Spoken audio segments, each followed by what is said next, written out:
Good evening and welcome to Tucker Carlson Tonight. When the founders of this country designed the American Republic, something we're grateful for, obviously, but not everyone was impressed by it at the time. Much of Europe scoffed at the idea, not just because they were monarchists, though many of them were.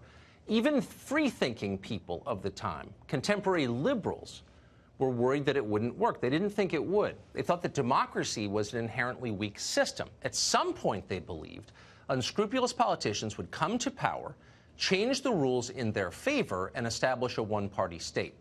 What began as government by the people inevitably would become tyranny. That's what they said at the time. It has not happened.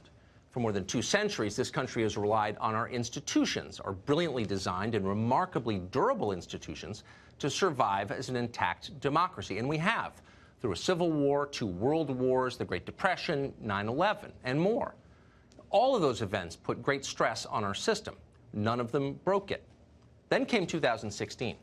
Donald Trump's election has convinced many on the left that our institutions no longer work.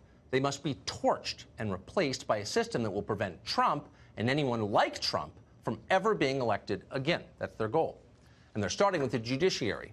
At least 4 leading Democratic presidential candidates have suggested packing the Supreme Court of the United States, enlarging its size, adding more Democratic appointees, making it explicitly political, a tool of elected officials rather than an independent branch of government. Here's Elizabeth Warren explaining that changing the court is a form of revenge for the crime of having a Republican president. First, they steal a Supreme Court seat, then they turn around and change the rules on filibuster on a Supreme Court seat. And so when it swings back around to us, what are we going to do? And my answer on that is all the options are on the table. Well, apparently Cory Booker got the same talking point. The left is not in charge of everything at the moment. Therefore, the Supreme Court is illegitimate. Eric Holder, the former AG, is talking about expanding the number of people in the United States Supreme Court beyond 9 to get more progressives on there. Where are you on that?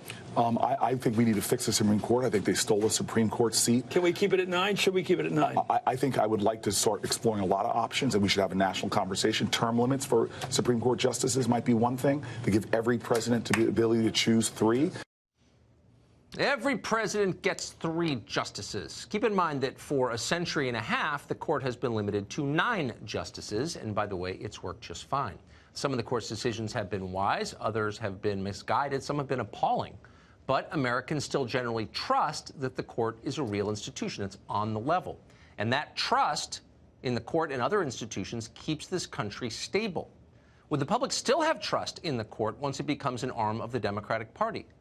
Well, the feeling is, who cares what they think?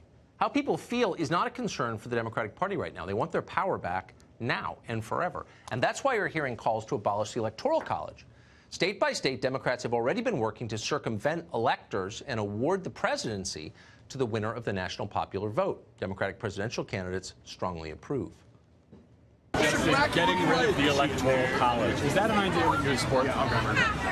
I think there's a lot to that because you had an election in 2016 where the loser got 3 million more votes than the victor. So I think there's a lot of wisdom in that. We can have national voting, and that means get rid of the Electoral College and every vote.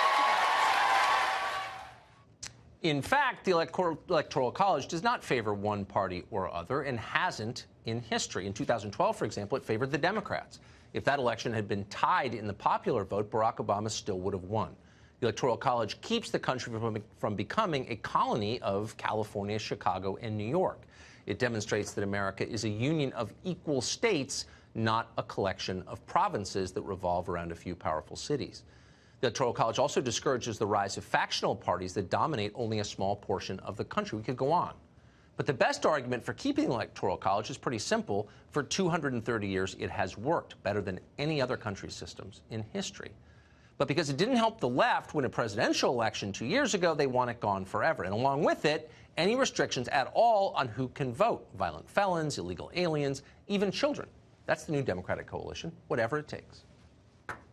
I myself have always been for lowering the voting age to 16.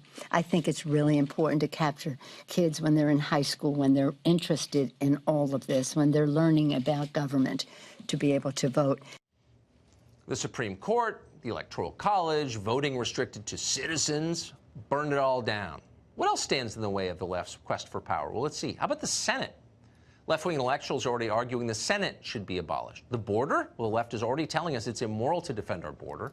The First and Second Amendments, they hate those. They're speed bumps on the way to total control. They're relics of a less enlightened time.